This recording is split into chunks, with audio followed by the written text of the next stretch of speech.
Malam Jumat Kliwon di Jogja, seorang janda pemilik usaha batik terdesak utang 500 juta. Ia memilih jalan kandang bubrah. Rumah harus terus direnovasi tanpa henti, dan setiap Jumat Kliwon ia melakukan laku 7 putaran mengelilingi rumah. Awalnya rezeki deras, tetapi tembok bergeser sendiri, lorong memanjang, dan sosok bayangan menyalin langkahnya. Apakah perjanjian bisa ditutup sebelum rumah menjadi mulut yang menelan penghuninya? Malam itu langit di atas Yogyakarta seperti kain batik kelam yang disapu arang. Di balik dinding rumah joglo yang baru saja dipugar, lampu teplok berkelip seperti mata yang kelelahan. Dari halaman yang dipagari bata merah, terdengar langkah yang sangat pelan mengitari bangunan. Angin membawa bau kapur, bangunan bercampur wangi malam yang dingin. Di ambang jendela, selembar kain sogan tergantung kaku. Polanya berulang dan berulang, seakan menyalin sesuatu dari kegelapan. Narator yang biasa mendengar cerita dari orang tua akan bercerita dengan tenang agar kamu tidak melewatkan satu detik pun dari malam ini. Karena malam ini adalah malam Jumat Kliwon. Malam ketika halaman rumah bukan lagi sekadar tanah. Malam ketika tembok bukan lagi sekadar tembok. Ada syarat yang harus dipenuhi, jumlah putaran yang tidak boleh kurang, jam yang tidak boleh bergeser. Ada tatapan yang tidak terlihat, menunggu agar janji ditepati. Di sudut rumah, tetesan air kapur jatuh satu-satu ke piring tanah. Setiap tetes berbunyi seperti hitungan. 1, 2, 3. Lalu senyap panjang seperti jeda doa. Di dalam senthong, sebuah kotak kayu disimpan rapi. Di dalam kotak itu ada selembar kertas dengan aksara yang tidak semua orang bisa baca. Aksara yang kalau dilafalkan dengan lidah yang takut, akan memanggil sesuatu yang lebih tua dari usia rumah ini. Di luar pagar, jalan kampung sepi. Hanya sekali 2 kali terdengar suara motor jauh di bawah bukit. Tetangga tidak berani menoleh ke rumah ini kalau sudah lewat tengah malam. Semua lampu dipadamkan lebih cepat dari biasa. Mereka mengenal namanya. Mereka menghormati kesunyiannya. Namun mereka juga bersepakat untuk tidak bertanya. Karena ada pertanyaan yang jika diucapkan akan membawa jawaban yang panjang. Jawaban yang lahir dari utang, dari rasa malu, dari usaha yang hampir runtuh. Lalu dari perjanjian yang tidak memakai tinta. Di hadapanmu hanya ada satu gambar yang perlu kamu simpan. Rumah yang terus diperbaiki seolah tidak pernah selesai. Dan di sekelilingnya ada langkah yang diulang 7 kali. Jika hitungannya meleset, maka malam berikutnya akan membawa lebih banyak mata yang menonton dari kegelapan. Kamu siap mendengarkan. Jangan berpaling ketika angin mengetuk jendela, karena cerita ini tidak suka ditinggalkan. Namanya Sukesi, usianya 42. Ia tinggal di pinggir kota, di sebuah dusun yang tidak terlalu jauh dari Imogiri. Rumahnya menghadap barat. Di depan rumah ada pohon sawo yang berbuah kecil-kecil, manis namun sering jatuh sebelum matang. Di belakang rumah ada kebun kecil yang ditanami singkong dan cabai. Di samping kiri rumah ada bangunan semi permanen tempat beberapa pengrajin batik mengerjakan pesanan. Bau malam dari malam batik sering menguap di udara, bercampur dengan aroma kayu bakar. Sukesi mewarisi usaha batik dari mendiang suaminya. Dulu kain-kainnya masuk ke butik dan pameran. Turis luar kota suka dengan motif yang ia kembangkan. Ia tidak hanya menyalin pola lama. Ia menyusun ulang garis dan titik, membuat cerita baru di atas kain. Tetapi badai belum lama ini lewat. Pandemi adalah badai yang mengubur pasar. Pesanan hilang, bayaran macet, stok kain menggunung. Rekan yang dulu berjanji, investasi ternyata memutar uang ke tempat lain. Nama baik terseret. Utang menumpuk hingga 500 juta. Angka yang seperti batu di dada. Berat dan dingin. Di kampung orang masih menyapa. Namun sapaan pelan bisa menyimpan bisik. Ada yang bilang, nasib buruk datang karena kesombongan. Ada yang menyebutnya ujian. Ada yang berbisik tentang santet dari pesaing. Tidak ada yang benar-benar tahu. Yang jelas, siang menjadi panjang, dan malam bertambah dingin. Setiap malam Sukesi duduk di pendapa memandangi lembaran tagihan. Ia menahan air mata karena anak tunggalnya sedang merantau kuliah di Solo. Ia tidak mau menjadikan suara tangisnya sebagai bekal anaknya di kota lain. Tetangga terdekat bernama Ratri. Ia perempuan yang setia menjenguk dan menawarkan makanan setiap minggu. Ratri percaya pada kerja keras dan doa. Ia menyarankan agar Sukesi menunda proyek renovasi yang sempat direncanakan suaminya semasa hidup. Karena apa gunanya memperbaiki lantai bila dapur kosong? Tetapi satu malam, ketika lampu mati dan angin turun tanpa salam, datang seseorang yang menawarkan jalan lain. Lelaki itu tidak muda dan tidak tua. Kulitnya legam oleh matahari. Matanya redup namun tajam. Ia duduk di lantai tanpa banyak bicara dan memesan air putih. Namanya disebut oleh orang sebagai dukun dari wilayah yang tidak banyak ditandai di peta. Ia tidak menawarkan kesembuhan. Ia menawarkan keseimbangan. Ia menyebut nama sebuah laku yang jarang dibicarakan di siang hari. Sebuah laku yang membuat banyak rumah tampak selalu diperbaiki. Orang menyebutnya kandang bubrah. Di kampung, kandang bubrah bukan sekadar cerita. Orang tua mengingatkan cucu agar tidak bertanya mengapa tetangga sebelah selalu memecah tembok dan memasang batu bata baru. Mengapa atap yang baru selesai diganti lagi? Mengapa pagar ditinggikan lalu dipangkas lalu ditinggikan lagi? Kandang bubrah bukan tumbal berdarah. Kandang bubrah adalah upacara ketekunan. Rumah harus terus diubah. Rumah harus seperti kulit yang berganti. Tidak boleh selesai. Karena yang selesai adalah tanda bahwa perjanjian sudah kenyang dan tidak butuh apa-apa lagi. Dan jika perjanjian tidak butuh apa-apa lagi, maka ia akan meminta yang tidak pernah siap diberikan. Sukesi mendengar seperti mendengar dongeng lama. Namun dompetnya tidak menyimpan ruang untuk romantik. Ia butuh angka yang kembali ke nol.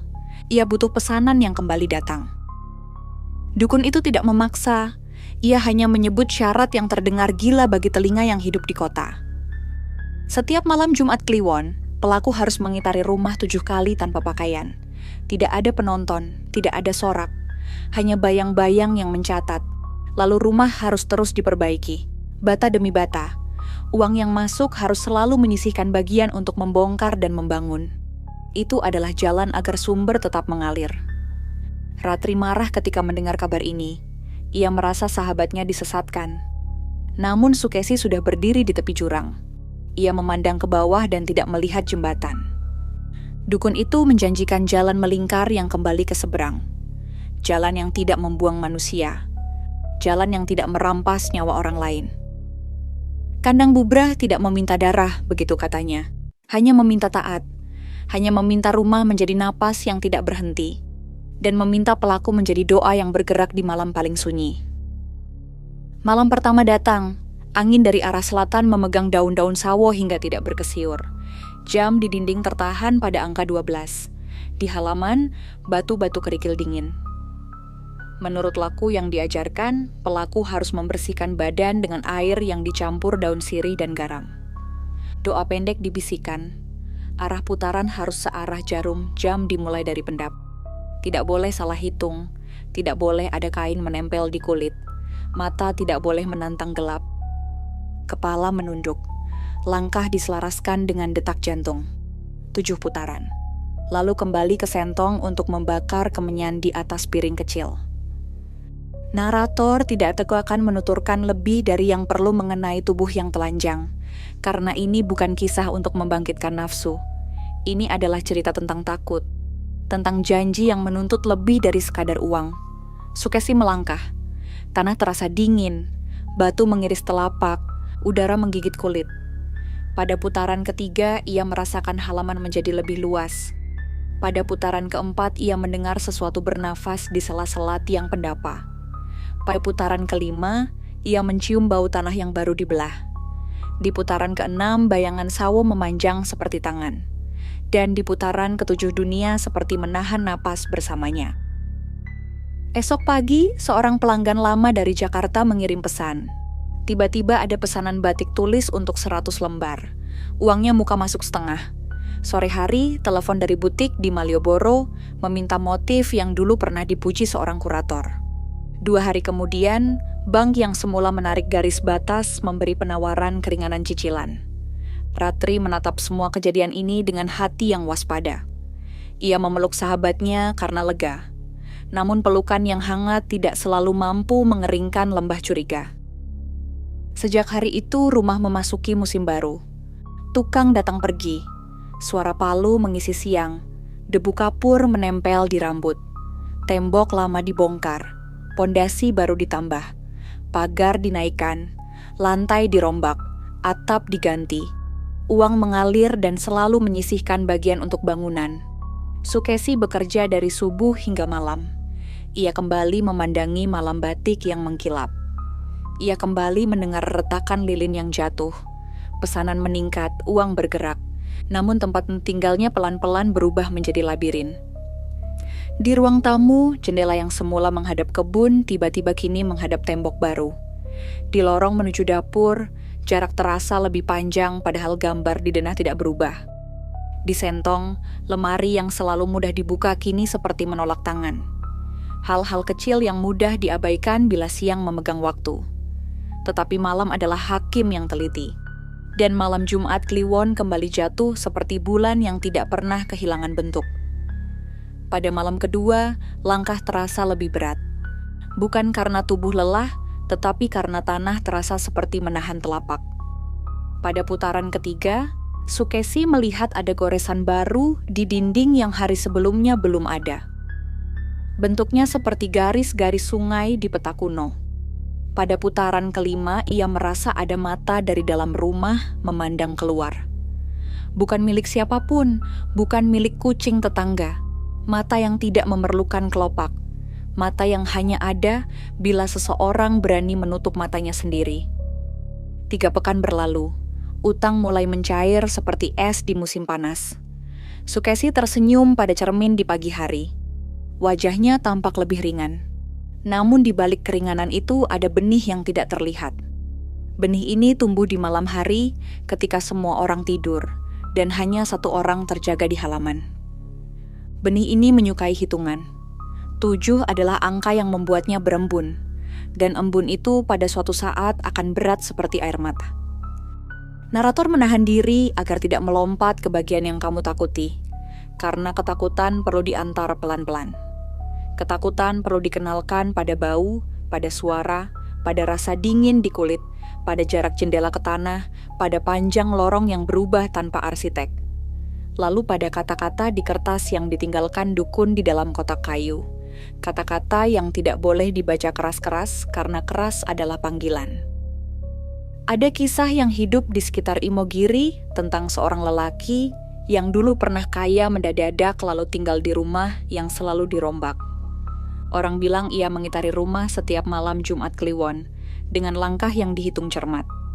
Di pekan ketika ia sakit dan absen, paginya pasar kehilangan 3 pedagang karena kecelakaan yang tidak masuk akal. Tidak ada yang memasang garis di antara 2 kejadian itu. Namun orang yang punya telinga untuk kisah-kisah tua akan tahu bahwa ada semacam keseimbangan yang menagih. Dan penagih tidak selalu datang mengetuk pintu depan. Kadang ia muncul di balik lembar kain batik yang kau sangka hanya motif. Sukesi tidak tahu kisah itu sebanyak Ratri. Ratri mendengar dari neneknya ketika kecil. Namun ia ragu menyampaikannya karena takut terdengar seperti menakut-nakuti. Ia hanya menyiapkan air minum hangat setiap malam dan meletakkannya di kursi kayu dekat pintu. Ia berdoa tanpa suara. Ia menandai malam Jumat di kalender yang disimpan di laci dapur. Ia menghitung pekan, dalam hati menunggu pekan ke-7. Karena neneknya dulu berkata, angka 7 adalah simpang. Pada simpang, seseorang akan memilih jalan yang akan membuatnya pulang atau hilang. Di antara kain-kain yang kembali laku, Sukesi membuat 1 motif baru. Ia menamainya jalan putar. Garis-garisnya melingkar kecil, lalu besar, lalu kecil lagi. Titik-titiknya tersebar seperti bintang yang tidak pernah bertemu. Ia tidak sadar mengapa tangannya membuat itu. Ia hanya tahu pola itu enak dikerjakan. Kain-kain bermotif, jalan putar laku, lebih cepat dari motif lain. Orang menyukainya karena terasa hidup. Mereka tidak tahu bahwa pola itu berasal dari langkah di halaman pada malam paling sunyi. Rumah terus dibongkar. Tukang yang lama pergi, tukang baru datang. Mereka bilang rumah ini menyenangkan karena selalu ada pekerjaan. Upah mengalir tepat waktu. Mereka tidak bertanya mengapa denah berubah setiap pekan. Mereka hanya mengikuti garis kapur yang digores tajuk, lalu memecah dinding yang baru saja diselesaikan minggu lalu. Ada tawa di siang hari. Ada rencana kecil untuk membuat candaan. Ada potongan roti singkong yang dibagi. Namun begitu matahari turun, tawa menghilang seperti kapas yang disiram air. Di senja, rumah berdiri seperti kapal yang bersiap lepas tali. Di malam hari, rumah berlayar ke tempat yang tidak digambar di peta. Sukesi menutup hari-hari dengan senyum yang ia paksa jadi doa. Ia mengirim uang untuk anaknya di Solo tepat waktu. Ia membayar cicilan. Ia menyisihkan sedekah untuk masjid. Ia mengira semua sudah seimbang. Ia mengira perjanjian itu seperti menanam benih dan menyiraminya. Ia luput menghitung satu hal. Benih yang ia sirami bukan pohon. Benih itu adalah lorong yang menelan langkah. Dan lorong, bila tumbuh, tidak pernah berhenti di halaman. Di ujung pendahuluan ini, kamu mungkin bertanya apa yang sebenarnya terjadi di rumah yang selalu diperbaiki. Pertanyaan itu wajar, karena pertanyaan adalah pintu pertama. Kita akan melewati pintu itu bersama. Namun sebelum itu, simpan baik-baik gambar yang sudah ada di kepalamu. Rumah yang tidak selesai, langkah yang harus tujuh, kertas di kotak kayu, dan mata yang melihat dari balik motif kain. Malam Jumat. Kliwon keempat datang dengan hujan yang tidak kunjung jadi deras. Gerimisnya halus seperti debu. Halaman licin. Batu kerikil mengkilap tipis. Sukesi melakukan seperti biasa. Ia membersihkan diri. Ia menunduk. Ia berjalan dari pendapa, lalu mengitari bagian samping yang baru dibangun. Pada putaran kedua, ia melihat sesuatu yang tidak seharusnya ada. Di kaki tiang paling tua, ada bekas telapak lebih kecil dari telapak kakinya. Bekas itu segar. Tidak mungkin milik tukang, karena semua sudah pulang sejak sore dan hujan baru turun malam ini. Ia tidak berhenti. Ia tidak boleh berhenti. Ia menyelesaikan hitungan. Pada putaran keempat, bayangan pohon sawo bergerak seperti orang yang mengintip. Pada putaran kelima, ia mendengar serbuk kapur berjatuhan dari atap walau tidak ada angin. Pada putaran keenam, ia mencium bau malam batik yang menyengat, padahal tungku sudah padam sejak sore. Pada putaran ketujuh, suara seperti bunyi kain diseret menggesek lantai. Setelah usai, ia masuk ke sentong dan menyalakan kemenyan. Asap naik lambat. Asap itu membentuk garis yang melengkung. Ia memandang ke lemari. Pintu lemari berubah sedikit terbuka walau ia yakin menutupnya. Ia mendekatkan tangan untuk menutup rapat. Ketika telapak menyentuh kayu, dari celah terdengar napas pendek. Bukan napasnya, bukan napas angin. Napas yang tersengal seolah baru saja berlari. Keringatnya dingin. Ia mundur dan menutup lemari tanpa menatap celah. Pagi harinya, kisah kecil lain terjadi. Di ruang kerja para pengrajin, selembar kain bermotif, jalan putar baru selesai dicelup. Ketika diangkat untuk dijemur, di tengah motif muncul noda lebih gelap dalam bentuk lingkaran kecil. Bentuknya nyaris sempurna, seperti bekas cawan kecil.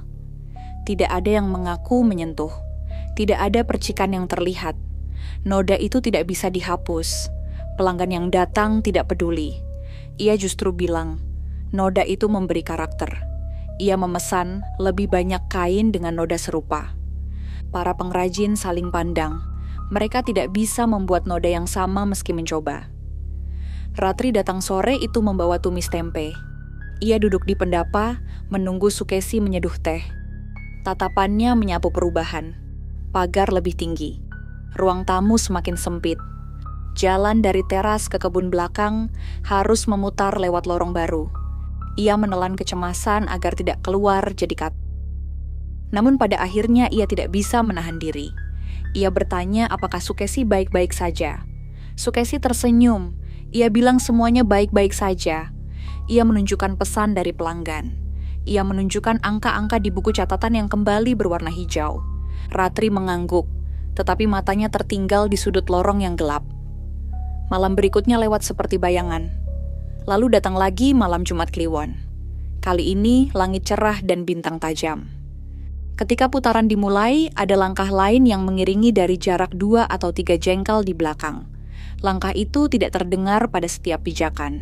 Ia muncul hanya pada sisi barat rumah. Lalu lenyap saat sudut utara, muncul lagi di sisi timur, lalu tak ada di selatan. Sukesi menelan ludah dan menahan diri untuk tidak menoleh. Pada putaran terakhir langkah itu berpindah ke sisi kiri seolah ingin berjalan berdampingan.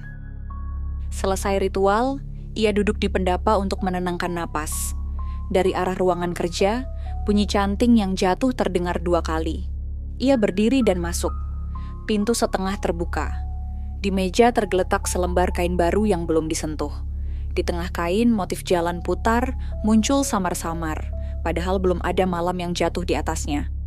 Sukesi memejamkan mata. Ia menekan dada dengan telapak tangan. Ia berusaha meyakinkan diri bahwa semua ini permainan lelah dan lampu yang redup. Namun ketika ia membuka mata lagi, motif itu lebih jelas.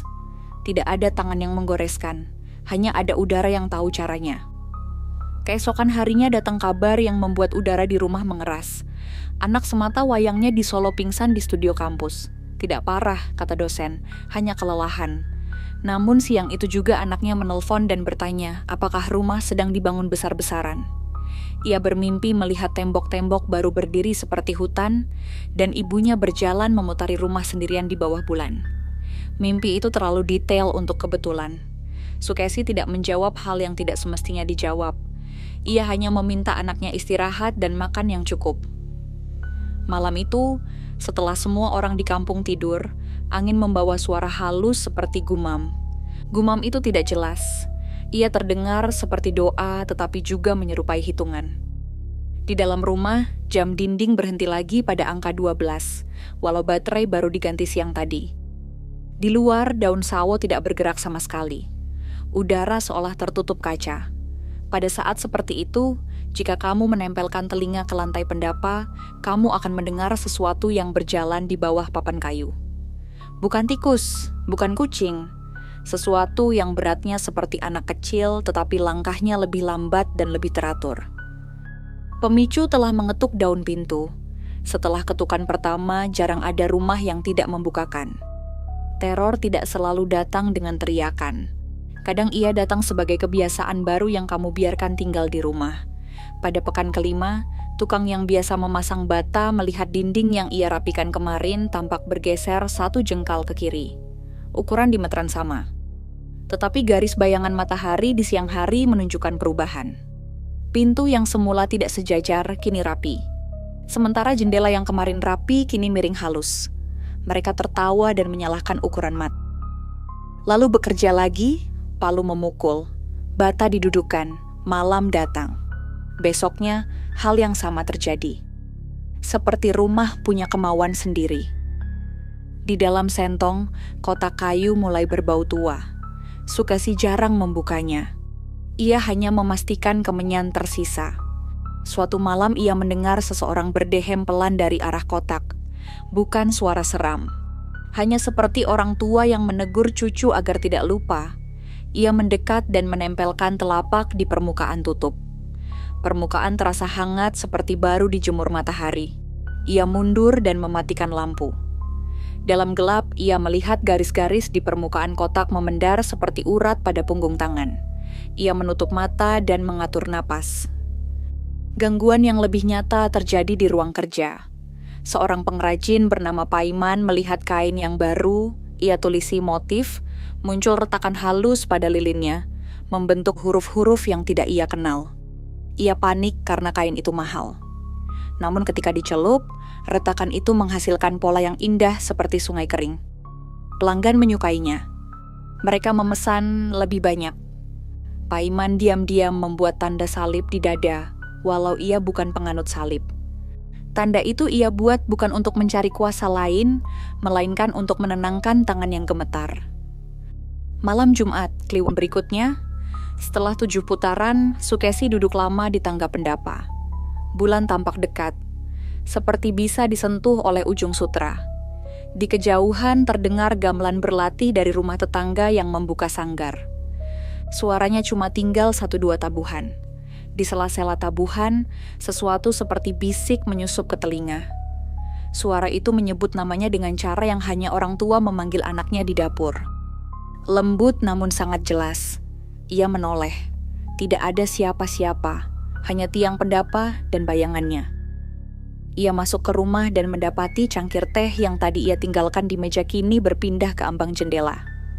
Jejak air teh meninggalkan garis melengkung di permukaan meja membentuk angka 7. Tidak ada yang memecahkan cangkir. Tidak ada yang menjatuhkan sendok. Semua rapi seolah memang itu tempatnya. Ia mengusap garis air itu dengan kain. Namun garis itu tidak hilang. Ia malah mengering dan menjadi noda yang menempel seperti cat. Sejak malam itu, setiap malam Jumat, ada angka yang muncul di tempat berbeda. Kadang di lantai, kadang di dinding, kadang di punggung kursi. Angka yang membuat napas menjadi hitungan. Suatu sore, Ratri datang lebih cepat dari biasa. Ia ingin menemani sahabatnya menjelang malam. Mereka duduk di pendapa dan membicarakan hal-hal ringan. Tentang harga cabai. Tentang anak-anak di kampung yang belajar tari. Tentang hujan yang makin jarang. Tetapi pandangan Ratri terus kembali ke lorong yang baru. Lorong itu terasa lebih panjang. Lampunya menyala kuning pucat. Lantainya tampak licin padahal belum dipel. Di ujung lorong ada pintu kecil yang baru dipasang. Pintu itu dibuat dari kayu tua yang entah dari mana. Ketika angin lewat, pintu itu bergoyang pelan walau tidak ada celah. Malam tiba, Ratri pamit pulang. Ia menoleh sekali lagi ke arah pintu kecil itu dan berkata agar Sukesi mengunci semua yang bisa dikunci. Sukesi tersenyum dan mengangguk. Setelah gerbang ditutup, ia berjalan ke lorong dan berdiri di depan pintu kecil. Ia menyentuh gagangnya. Dingin. Ia memutar pelan. Pintu terbuka pada sebuah ruang yang tidak ada kemarin. Ruang itu kosong, dindingnya putih, lantainya bersih, tidak ada jendela. Ia melangkah masuk satu tapak. Bau kapur baru sangat jelas. Di dinding ada satu titik hitam kecil sebesar kepala paku. Ia mendekat. Titik itu bukan paku. Titik itu sepertinya lubang kecil yang tembus ke suatu gelap yang lebih dalam dari gelap ruangan. Ia menempelkan mata. Dari dalam lubang, ada mata lain menempel pada matanya.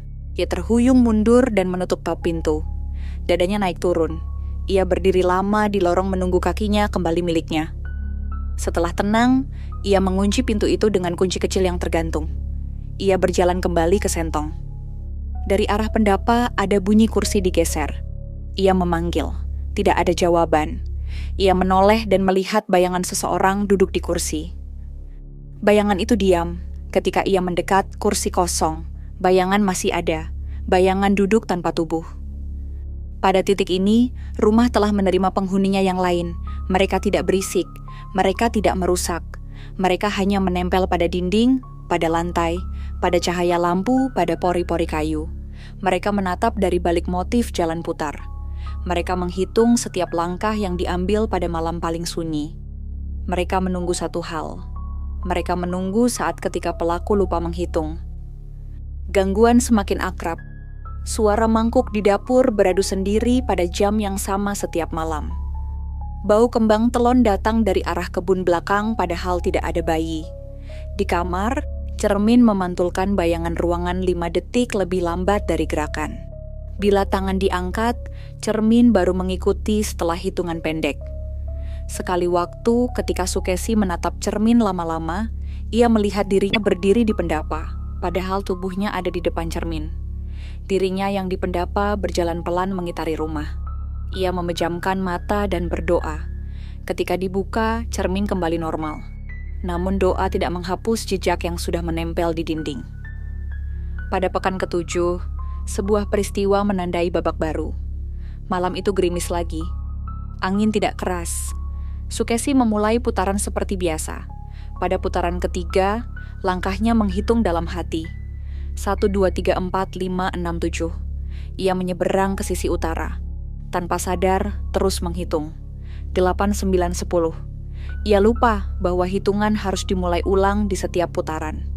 Ia terus menghitung seperti anak kecil yang baru belajar berhitung. Pada putaran ke-6, hitungannya sudah melewati 30. Pada putaran ke-7, ia lupa apakah ini putaran keberapa. Ia menutup mata dan menahan napas. Ketika membuka mata, rumah tampak lebih tinggi. Ia menyelesaikan apapun yang bisa disebut selesai. Ia kembali ke sentong dengan lutut yang goyah. Asap kemenyan naik namun tidak menemukan arah. Di dinding, bayangan bergerak sendiri. Di plafon, ada noda baru berbentuk lingkaran seperti bekas air.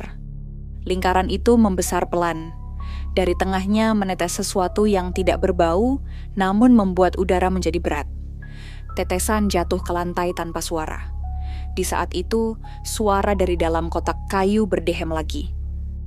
Kali ini lebih jelas, seperti orang tua yang berkata waktu. Awal teror tidak selalu meledak. Kadang ia menyempil dari sela hitungan, lalu tumbuh seperti lumut pada batu yang selalu basah. Ratri tidak bisa lagi hanya menunggu di rumahnya. Ia datang pagi-pagi, bahkan sebelum tukang tiba. Ia membawa nasi uduk dan bertanya dengan mata, bukan dengan mulut. Sukesi menjawab dengan diam yang panjang. Lalu akhirnya ia bercerita tentang langkah, tentang angka, tentang lubang kecil di dinding ruang yang tidak ada kemarin, tentang mata dari balik lubang, tentang bayangan tanpa tubuh yang duduk di kursi. Ratri menyimak hingga listrik di rumah berdesir halus tanda arus kembali normal. Ia menelan keputusan yang sudah mengapung dari malam tadi. Mereka harus mencari orang yang memberi jalan ini. Dukun itu tidak mudah dijumpai. Ia seperti angin yang hanya datang ketika udara memilih. Namun ada jejak yang bisa diikuti. Mereka bertanya pada tukang kayu yang pernah bekerja di selatan. Mereka menelusuri pasar kecil di dekat sungai. Mereka menitip salam pada seorang penjual jamu yang sering lewat desa. Akhirnya pada sore keempat, mereka menemukan lelaki itu duduk di bawah pohon waru dekat pemakaman. Ia memegang rokok kretek yang dibiarkan padam. Ratri yang biasanya berani menjadi lebih hati-hati. Ia menanyakan aturan yang mungkin terlewat. Ia meminta saran untuk meredakan gangguan yang tidak lagi bisa disebut kecil. Dukun itu tidak menyalahkan. Ia hanya menyebut bahwa laku ini hidup pada ketepatan. 7 harus benar-benar 7. Arah harus benar-benar arah. Rumah harus terus berubah. Dan ada satu hal yang belum pernah ia sebut karena menganggap semua orang sudah memahaminya. Jika 1 malam terlewat, 3 malam berikutnya harus dibayar dengan laku yang lebih berat.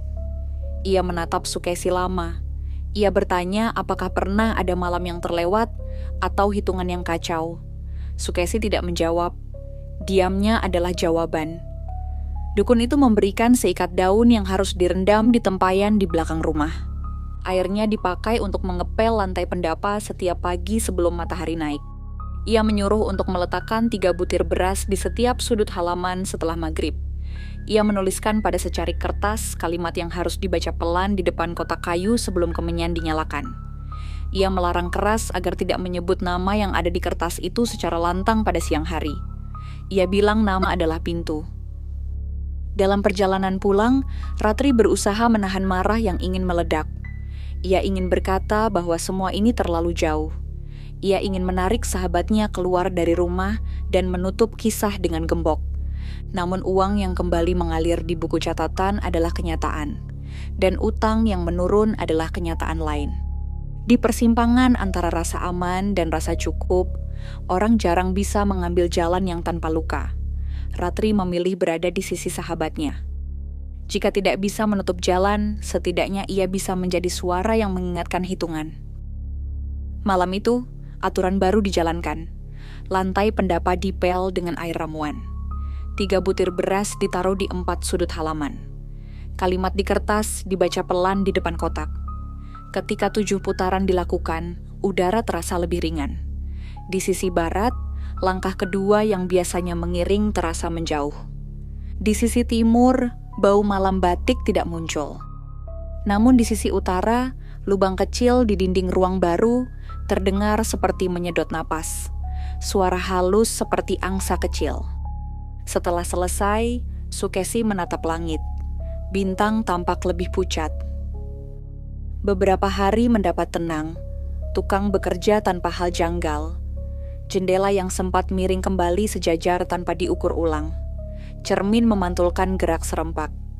Hanya satu hal yang tertinggal seperti benang pada baju. Lubang kecil itu. Jika siang datang dan matahari menumbuk dinding, lubang terlihat seperti titik biasa. Namun jika sore turun dan cahaya melunak, lubang itu tampak seperti pupil. Seperti mata ikan yang menatap dari dalam air. Ratri menyarankan menutupnya dengan semen.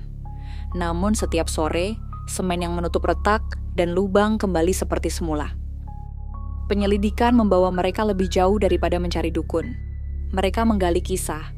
Seorang tetua di kampung sebelah menceritakan tentang rumah tua yang dulu menjadi pusat salah satu laku kekayaan. Rumah itu rata dengan tanah setelah kebakaran kecil yang tidak pernah jelas asalnya. Namun sebelum rata, orang melihat pemiliknya sering memperbaiki bagian-bagian kecil tanpa alasan. Ketika ditanya, ia tersenyum dan berkata, rumah yang sehat sama seperti kulit. Ia harus mengelupas, ia harus memperbarui dirinya. Ia menatap dinding seperti menatap orang yang dicintainya. Tetua itu juga menyebut bahwa ada versi yang tidak banyak diketahui. Kandang bubrah bukan sekadar laku memelihara aliran rezeki. Ia juga adalah cara untuk menyamarkan Batski. Bila rumah terus berubah, makhluk yang menjadi penjaga akan betah karena ia menyukai perubahan yang tidak selesai. Namun jika perubahan itu tersendat, penjaga akan merasa dicurangi. Ia akan berjalan mencari hal lain yang bisa diubah. Bila tidak ada batu bata yang bisa dipindah, ia akan memindahkan arah mimpi. Bila tidak ada pagar yang bisa dinaikkan, ia akan menaikkan suhu di kening anak yang sedang jauh. Bukan niat jahat, hanya cara menagih dengan bahasa yang dimengerti yang hidup di seberang.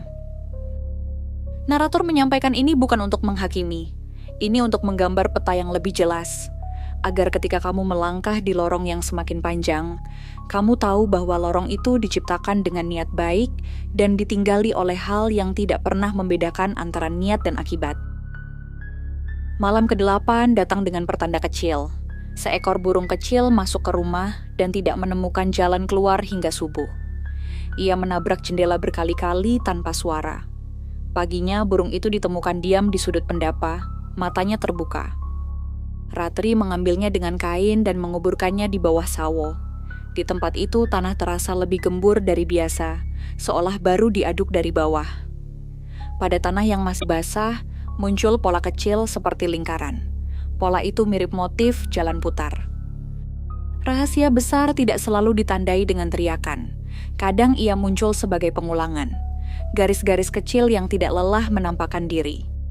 Di ruang kerja, motif jalan putar kini lahir tanpa canting. Di ruang tamu, angka 7 menemukan cara baru untuk hadir sebagai bayangan di dinding. Di sentong, kotak kayu terasa lebih berat setiap malam seolah diisi benda yang jumlahnya bertambah. Suatu malam, ketika membaca kalimat di kertas, lidah Sukesi tersandung pada satu kata yang tidak biasa. Kata itu seperti nama. Nama yang jika diucap membuat udara menutup sejenak. Ia berhenti sebelum menyelesaikannya. Di sudut ruangan seperti ada seseorang yang kecewa namun masih menunggu. Sukesi menyadari satu hal yang sangat terlambat ia pahami. Perjanjian ini tidak hanya tentang rumah dan langkah. Ia tentang penyebutan, tentang cara memanggil, dan tentang kewajiban untuk tidak melakukan keduanya dengan sembrono. Pengungkapan rahasia besar datang pada malam ketika bulan setengah. Ratri tertidur di kursi pendapa karena ingin menemani sahabatnya. Tengah malam ia terbangun oleh bunyi air yang jatuh tidak dari langit. Ia menoleh ke sentong dan melihat air menetes dari plafon membentuk lingkaran di lantai. Di tengah lingkaran terlihat sepasang telapak kecil yang berjalan menuju pintu kecil di ujung lorong. Ratri menahan napas. Ia mengikuti jejak yang lembab hingga ke depan pintu. Pintu terkunci. Dari dalam terdengar suara menggesek seperti kain melawan kulit kayu. Ratri memanggil nama sahabatnya. Sukesi datang dengan mata setengah sadar. Mereka berdiri bersama di depan pintu yang dingin. Saat itu mereka mendengar dengan jelas suara dari dalam ruangan. Suara seorang perempuan yang sangat mirip dengan suara Sukesi sendiri, sedang menghitung pelan. 1, 2, 3, 4, 5, 6, 7. lalu hening. Lalu suara yang sama mengulang hitungan dari awal. 1, 2, 3. Lalu hening lagi. Mereka saling tatap. Di mata masing-masing ada cermin dari ketakutan yang sama. Rahasia besar sudah membuka wajahnya. Rumah tidak lagi hanya menyimpan langkah. Rumah telah mulai melatih langkahnya sendiri. Malam Jumat. Kliwon berikutnya jatuh seperti batu ke sumur yang dalam. Tidak ada angin, tidak ada suara motor jauh. Kampung seperti menahan batuk. Sukesi mempersiapkan dirinya dengan tangan yang bergetar halus. Air ramuan dituangkan ke lantai pendapa hingga mengilap. 3 butir beras diletakkan di setiap sudut halaman. Kalimat di kertas dibaca pelan di depan kotak. Ketika ia mengangkat kepala, dinding sentong tampak lebih dekat. Ia melangkah keluar. Langit seperti rendah dan berat. Pada putaran pertama, tanah seperti berdenyut di bawah telapak. Pada putaran kedua, dinding di sisi utara mengembang halus seperti perut yang menarik napas. Pada putaran ketiga, lampu di teras meredup tanpa mati. Pada putaran keempat, lubang kecil di ruang baru terbuka sedikit lebih besar. Dari dalamnya keluar angin tipis yang baunya mirip kain basah yang lama tidak dijemur. Pada putaran kelima, langkah kedua yang biasa mengiringi kini berpindah ke depan. Ia seperti memimpin. Pada putaran keenam, langkah itu berhenti di sudut barat dan menunggu. Pada putaran ketujuh, semua suara di halaman lenyap. Bahkan jantung pun seperti lupa tugasnya. Sukesi menyelesaikan hitungan dan berdiri di tangga pendap. Ia hampir terjatuh karena lantai terasa miring dengan sudut yang tidak terlihat. Ia menahan tiang. Tiang terasa seperti kulit yang hidup. Dari arah lorong, pintu kecil bergetar pelan. Kunci yang tergantung bergerak sendiri. Ratri muncul dari dalam rumah dengan wajah pucat. Ia memegang kain selendang di dada. Mereka berdiri bersebelahan memandang pintu yang pelan-pelan terbuka tanpa sentuhan. Ruang di balik pintu tidak lagi kosong. Di dalamnya ada bayangan yang seolah datang dari sudut-sudut rumah lain. Bayangan pendapa, bayangan ruang tamu, bayangan sentong, semua bertumpuk seperti kain yang ditumpuk terlalu banyak. Di lantai ruang itu ada lingkaran air yang tidak menyebar.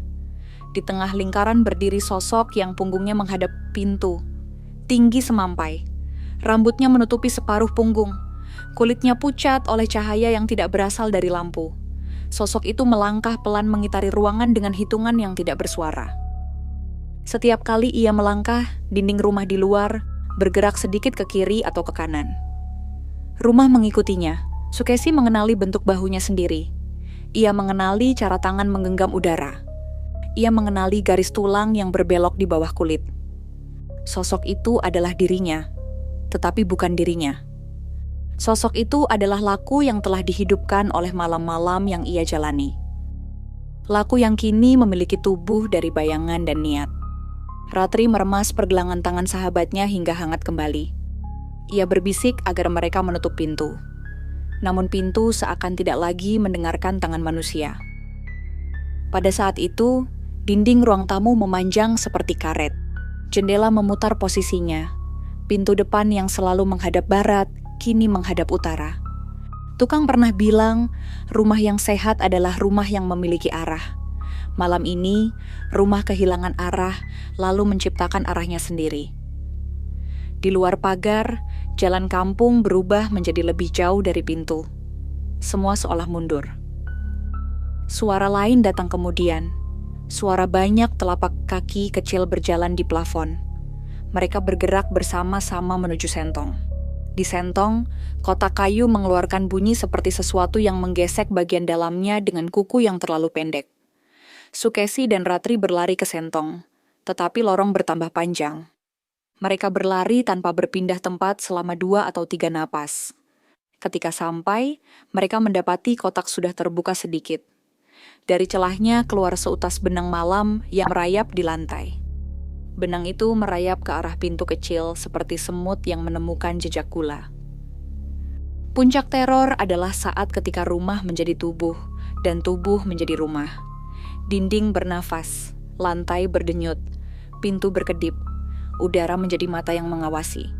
Dalam keadaan seperti ini, keberanian bukan lagi bertarung melawan makhluk. Keberanian adalah tetap menghitung dengan benar ketika semua hal di sekelilingmu mengubah angka tanpa suara. Di ambang pintu kecil, sosok yang menyerupai Sukesi berhenti. Ia menoleh perlahan. Wajahnya tidak sepenuhnya terlihat karena cahaya jatuh dari belakang. Namun cukup untuk melihat mata yang tidak memantulkan apa-apa. Mata yang bukan mata manusia. Mata yang mirip lubang kecil di dinding.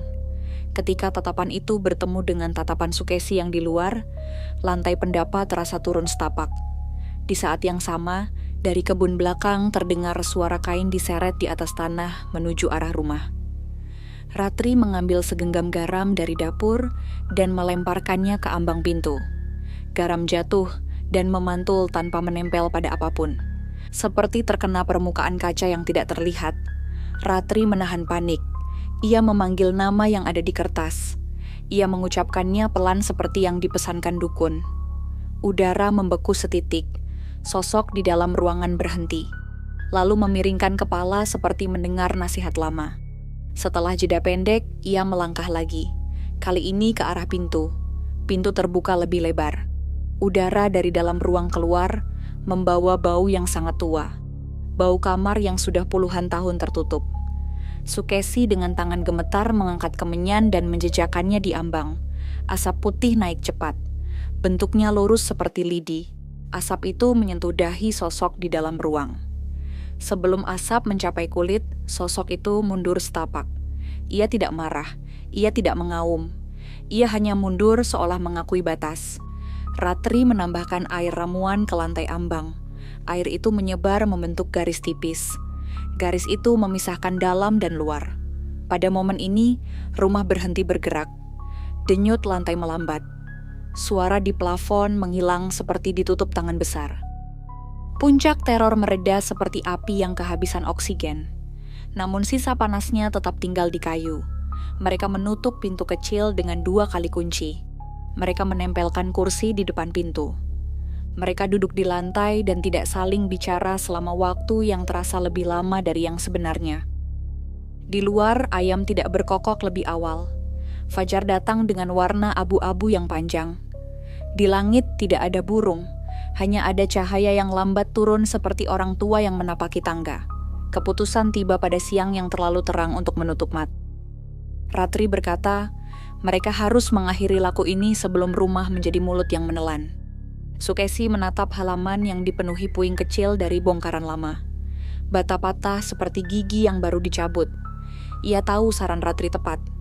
Namun bagaimana mengakhiri perjanjian yang tidak menggunakan tanda tangan? Ia memutuskan untuk kembali menemui dukun di dekat pemakaman. Di bawah waru, dukun sudah duduk seakan menunggu. Ia mendengar semua cerita tanpa bertanya detail.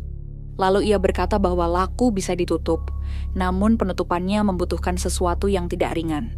Bukan darah, bukan tumbal manusia, tetapi pengakuan yang jujur. Pelaku harus mengakui dengan suara sendiri tentang ketergodaannya. Ia harus menyebut semua yang ia dapat sejak memulai laku. Ia harus menyebut semua yang ia rusak, bahkan jika kerusakan itu kecil. Lalu ia harus memberi rumah satu hal terakhir. Bukan batu bata, bukan kayu, tetapi waktu. Rumah harus dibiarkan berhenti berubah selama 40 hari. Tidak boleh ada paku baru. Tidak boleh ada cat baru. Tidak boleh ada bata baru. Selama waktu itu, pelaku tetap harus menghitung, tetapi tidak di halaman. Ia harus menghitung di dalam hati sambil duduk di pendapa menghadap barat pada setiap malam Jumat Kliwon. 7 kali napas dalam, 7 kali penyesalan, 7 kali kesanggupan untuk melepaskan. Mereka pulang dengan langkah yang lebih berat dari saat datang. Sore itu, tukang dibayar dan diminta berhenti sementara. Mereka menerima dengan lega karena ada proyek lain yang menunggu. Rumah menjadi senyap lebih awal. Batu bata berhenti berbicara. Kayu berhenti bernyanyi. Malam turun dengan langkah ringan seperti kucing. Klimaks dimulai ketika aturan penutupan bertemu dengan kebiasaan yang sudah lahir. Pada malam pertama penutupan, ketika Sukesi duduk di pendapa menghadapkan wajah ke barat, ia mengatur napas dan menghitung dalam hati.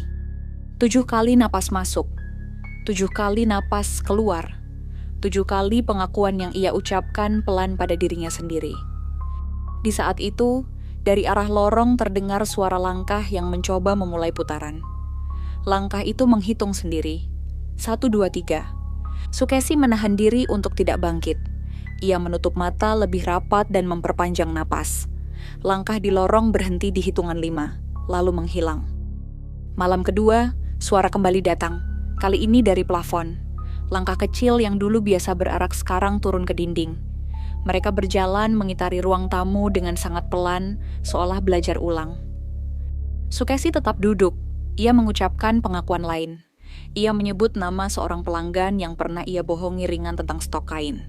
Ia menyebut rasa bangga yang terlalu besar pada motif yang ia kira lahir murni dari dirinya, padahal terinspirasi dari pola lama tanpa izin. Ia menyebut rasa lega yang berlebihan ketika uang muka masuk. Setiap pengakuan membuat udara di pendapa sedikit lebih hangat. Langkah di dinding menjadi lebih lambat. Lalu berhenti. Malam ketiga, pintu kecil bergetar. Kunci bergerak sendiri. Kursi yang disandarkan merosot beberapa sentimeter. Dari dalam ruangan terdengar tarikan napas panjang dan berat. Napas itu menyentuh telinga seperti kabut. Ratri duduk di sampingnya, memegang tasbih kayu milik neneknya. Mereka tidak mengucap doa yang panjang. Mereka hanya mengulang kata yang menenangkan hati. Di tengah hitungan napas, sosok di dalam ruangan muncul sekejap di ambang. Ia seperti ingin mengingatkan, lalu lenyap sebelum menjadi utuh. Pada detik itu, Sukesi tahu bahwa lawannya bukan makhluk yang marah. Lawannya adalah kebiasaan yang menuntut dilanjutkan. Hari-hari berikutnya berjalan seperti orang yang melintasi jembatan panjang di atas sungai yang tidak terlihat airnya. Siang terasa seperti jeda. Malam menjadi ruang kerja utama. Setiap malam Jumat, Sukesi duduk dan menghitung. Pada malam ketujuh, sesuatu yang tak terduga terjadi. Anak semata wayangnya menelepon dan berkata ingin pulang. Ia merasa harus menengok rumah. Ia bermimpi lagi tentang rumah yang berubah arah dan ibunya yang berjalan sendirian. Ia tidak tenang. Sukesi tidak bisa melarang. Ia hanya meminta anaknya datang siang hari. Klimaks mencapai puncak ketika hari yang ditunggu tiba. Anak itu berdiri di pendapa, memandang rumah yang tampak lebih besar dari kenangan. Ia memeluk ibunya lama. Ia mengendus bau kapur yang samar. Ia melihat pintu kecil di lorong dan bertanya kapan ruangan itu dibuat. Sukesi tidak menjawab. Sore itu mereka makan bersama di dapur. Ratri ikut menyiapkan makanan. Ada tawa yang lama menghilang. Ada cerita kecil tentang kampus. Ada harapan baru yang seperti sinar matahari jam 4. Malam turun lagi. Anak itu tertidur di kamar kecil yang dekat kebun. Sukesi duduk di pendapa, menghitung napas. Ratri duduk di tangga, memandang halaman. Pada hitungan ke-6, pintu kecil membuka sedikit. Dari dalam, sosok yang menyerupai Sukesi muncul setengah badan. Ia berdiri diam, memandang ke arah kamar anak. Udara di lorong bergerak seperti orang berjalan. Ratri berdiri dan hendak menghadang. Namun lantai terasa lunak di bawah kaki, seperti berdiri di permukaan air yang tenang. "Jangan," kata itu muncul di kepala Ratri tanpa suara. Ia menoleh pada Sukesi. Mata sahabatnya tertutup rapat, wajahnya tenang. Ia mengangkat telapak kakan dan meletakkannya di dada. Napasnya teratur. Ia meneruskan hitungan hingga 7. Pada hitungan terakhir, semua suara di rumah berhenti lagi. Pintu kecil tertutup perlahan. Kunci jatuh sendiri ke posisi terkunci. Di kamar, anak itu memutar badan tanpa bangun. Mimpinya berubah. Ia tidak lagi melihat ibunya berjalan sendirian. Ia melihat ibunya duduk di pendapa, mengulang napas. Di langit, bulan tertutup awan tipis. Udara menjadi biasa. Biasa yang sangat berharga setelah sekian lama tidak ada. Klimaks bukan pertempuran yang menunjukkan darah. Klimaks adalah saat ketika seseorang menolak diajak melanjutkan tarian yang sudah hafal di kaki. Menolak bukan dengan teriakan, melainkan dengan duduk, dengan napas, dengan menyebut satu-satu apa yang membuatnya tergoda, dengan mengakui, dengan membiarkan rumah merindukan bunyi palu hingga rindu itu habis sendiri. 40 hari adalah waktu yang panjang bila dihitung oleh seseorang yang terbiasa bekerja tanpa jeda. Namun waktu panjang justru memberi bentuk pada hal yang tidak kelihatan. Pada pekan kedua, suara langkah di plafon sudah jarang. Pada pekan ketiga, angka 7 tidak lagi muncul sebagai noda di dinding. Pada pekan keempat, cermin kembali memantulkan gerak tanpa jeda. Pintu kecil masih ada, namun kuncinya tidak bergerak lagi sendiri. Lubang kecil di dinding ruang baru mengecil hingga tak lebih dari titik yang bisa ditutup cat tipis. Ketika ditutup, catnya menempel sempurna. Utang Sukesi menyisakan jumlah yang bisa dicicil tanpa membuat dada sesak. Pesanan batik tidak lagi deras, tetapi cukup. Pelanggan lama tetap kembali. Pelanggan baru datang dengan wajar. Motif jalan putar masih laku, namun kini dibuat lewat tangan manusia seluruhnya. Tidak ada noda yang muncul sendiri. Kalaupun ada ketidaksempurnaan, ia datang dari lelah atau pikiran yang terbang. Sukesi menerima itu sebagai tanda bahwa kain ini lahir dari kerja, bukan dari pintu yang tersembunyi. Ratri tetap datang setiap sore seperti biasa sebelum semua ini dimulai. Mereka duduk di pendapa sambil menikmati teh. Pohon sawo belajar berbuah matang. Burung kembali ke langit rumah. Tukang yang dulu bekerja menyapa dari jalan ketika melintas, menanyakan kabar, dan menawarkan jasa jika suatu saat diperlukan. Sukesi tersenyum, mengucap terima kasih, lalu berkata, rumah ingin istirahat lama. Tukang paham.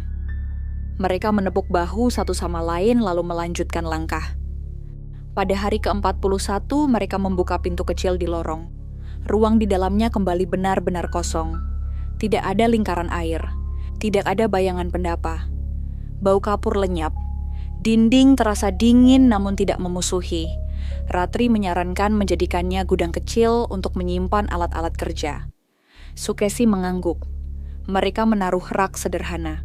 Mereka meletakkan kotak kayu di rak itu. Kertas berisi kalimat dilipat dan disimpan dalam kotak. Kemenyan diserahkan pada Ratri untuk dibakar di rumahnya dengan doa biasa. Epilog tampak sederhana dari luar, namun bagi yang menjalani, sederhana adalah kemewahan. Malam Jumat. Kliwon masih datang sesuai kalender. Ketika malam itu tiba, Sukesi tidak lagi berjalan. Ia duduk di pendapa seperti yang diajarkan selama penutupan. Ia menghitung napas sebagai cara berterima kasih pada waktu yang berubah menjadi penolong. Ratri duduk di tangga membawa air hangat. Mereka tidak menantang kegelapan. Mereka hanya tidak lagi menawari kegelapan tarian. Twist yang tak terduga muncul beberapa bulan kemudian ketika seorang wisatawan dari luar kota membeli selembar batik motif jalan putar, lalu mengirim kabar lewat pesan singkat. Ia berkata motif itu membuatnya lebih tenang di apartemennya yang sempit. Ia menggantungkan kain itu di dinding dan merasa ruangan menjadi lebih luas. Ia berterima kasih. Pesan itu membuat Sukesi tersenyum sekaligus merinding. Karena ia ingat bagaimana dulu lorong bisa bertambah panjang tanpa pertolongan tukang. Malamnya, ia berdiri di depan kain-kain yang dijemur. Ia menyentuh satu persatu dengan ujung jari. Ia berkata pelan kepada rumah bahwa jika dulu ia membuat rumah menjadi mulut, sekarang ia ingin menjadikannya telinga. Telinga yang mau mendengar orang-orang kecil yang bekerja di bawah cahaya yang pas-pasan. Telinga yang mau mendengar tukang yang butuh upah adil. Telinga yang mau mendengar tetangga yang butuh tempat bercerita. Rumah seakan mendengar. Lantainya tidak lagi terasa seperti berdenyut. Namun jika kamu berdiri sangat diam di pendapa pada malam yang sangat sepi, kamu mungkin masih akan merasakan sesuatu seperti napas yang sangat halus dari arah lorong. Napas yang bukan ancaman. Napas yang mengingatkan. Karena perjanjian bukan hanya bisa dibuka. Ia bisa diwariskan jika tidak ditangani dengan benar. Dan warisan seperti ini tidak berupa harta atau surat. Ia berupa kebiasaan yang mengundang mata lain untuk menonton. Sukesi memutuskan mengakhiri garis itu padanya. Ia tidak akan mengajarkan pada anaknya angka-angka di halaman. Ia akan mengajarkannya pola-pola yang lahir dari tangan dan kesabaran. Suatu sore, anaknya pulang untuk libur panjang. Ia membawa kabar bahwa kampusnya mengadakan pameran desain tekstil. Ia ingin menampilkan motif jalan putar sambil menceritakan proses kreatifnya. Sukesi mengangguk dan membantu memilih kain. Mereka berdiri bersama di pendapa, memandang langit yang mulai jingga. Ratri tertawa kecil melihat dua orang yang dulu sempat terperosok dalam hitungan kini berbicara tentang masa depan dengan suara yang ringan. Tetapi cerita horor jarang benar-benar selesai. Ia hanya tidur sejenak. Beberapa tahun kemudian, rumah di samping rumah Sukesi dibeli pasangan muda dari luar kota. Mereka jatuh cinta pada suasana kampung dan ingin tinggal di tempat yang masih punya pohon besar. Setelah pindah, pasangan itu memutuskan merenovasi rumah. Mereka mengundang tukang untuk membongkar sebagian dinding dan memperluas ruang keluarga. Pekerjaan berjalan lancar. Suara palu kembali mengisi udara siang. Sukesi menyiapkan teh manis untuk para tukang seperti dulu ia biasa lakukan. Suatu malam Jumat Kliwon, pasangan muda itu mengadakan tasyakuran kecil dan mengundang tetangga. Makanan sederhana dihidangkan. Doa diucapkan. Setelah semua pulang, rumah kembali sepi. Tengah malam, istri terbangun karena ingin minum. Ketika berjalan ke dapur, ia melihat sesuatu di lantai pendapa rumahnya sendiri. 3 butir beras terletak rapi di sudut. Ia memanggil suaminya. Mereka bingung. Mereka tidak pernah menyimpan beras di sudut. Mereka menyapunya ke tempat sampah lalu kembali tidur. Minggu berikutnya, renovasi hampir selesai. Suami memutuskan menambah sedikit ornamen di dinding ruang tamu agar terlihat lebih hidup. Ia menggambar dengan pensil rancangan pola melingkar sederhana. Ketika akan menindihnya dengan cat, garis-garis itu berubah sedikit tanpa ia sadari. Hasil akhirnya terlihat mirip motif jalan putar, meski ia bersumpah tidak pernah melihatnya secara detail. Tamu yang datang memuji dinding itu. Mereka bilang pola itu membuat ruang terasa luas. Malam Jumat. Kliwon berikutnya, istri kembali terbangun. Ia mendengar suara langkah pelan di halaman. Ia menyingkap gorden dan melihat bayangan seseorang mengitari rumah tetangga. Bayangan itu tipis seperti kain. Ia memanggil suami. Ketika suami ikut melihat, bayangan sudah tidak ada. Mereka tertawa untuk mengusir bulu kuduk. Mereka menutup gorden dan kembali ke ranjang.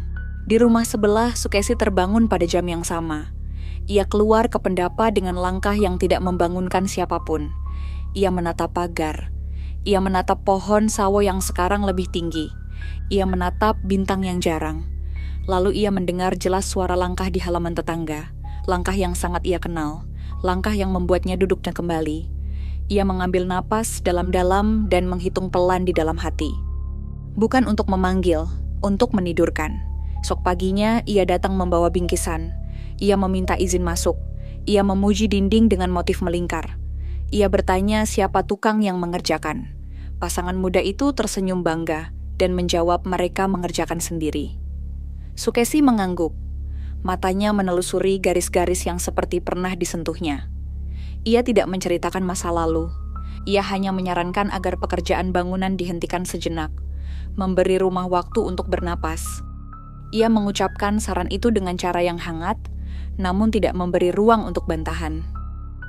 Pasangan muda itu menuruti karena menyukai caranya berbicara. Suara palu berhenti selama beberapa pekan. Pada malam Jumat berikutnya, istri tidur nyenyak. Tidak ada beras di sudut pendap. Tidak ada langkah di halaman.